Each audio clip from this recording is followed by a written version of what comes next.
साल 2061, जब पूरी दुनिया तबाह होने की कगार पर है।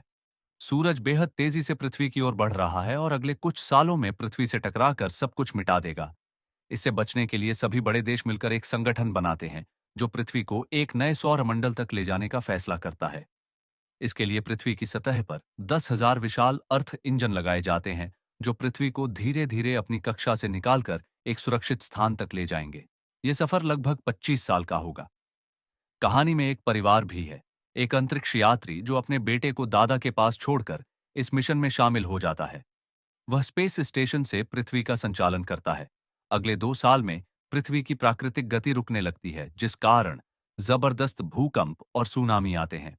लोग भूमिगत शहर बसाने लगते हैं, क्योंकि सूरज से दूर जाते जाते पृथ्वी का तापमान बेहद कम हो जाता है और कड़ाके की सर्दी फैल जाती है। 17 साल बीत जाते हैं और पृथ्वी पूरी तरह बर्फ में जम जाती है।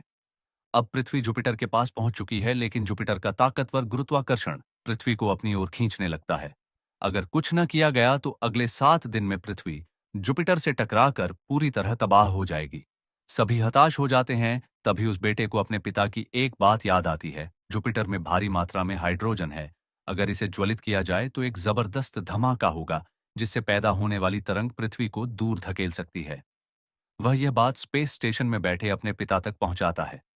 पिता ज्वलन प्रक्रिया शुरू करते हैं, मगर आग पूरी ताकत से जुपिटर तक नहीं पहुंच पाती। तब वह एक आखिरी फैसला लेते हैं, स्पेस स्टेशन को ही ईंधन में बदलने का।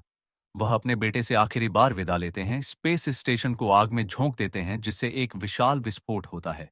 जुपिटर का हाइड्रोजन ज्वलित हो जाता है और उस ताकत से पृथ्वी उल्टी दिशा में धकेल दी जाती है। अब पृथ्वी अपनी निर्धारित दिशा में आगे बढ़ने लगती है और सभी लोग भूमिगत शहरों में सुरक्षित रहते हुए एक नए सौरमंडल की ओर अपना सफर जारी रखते हैं।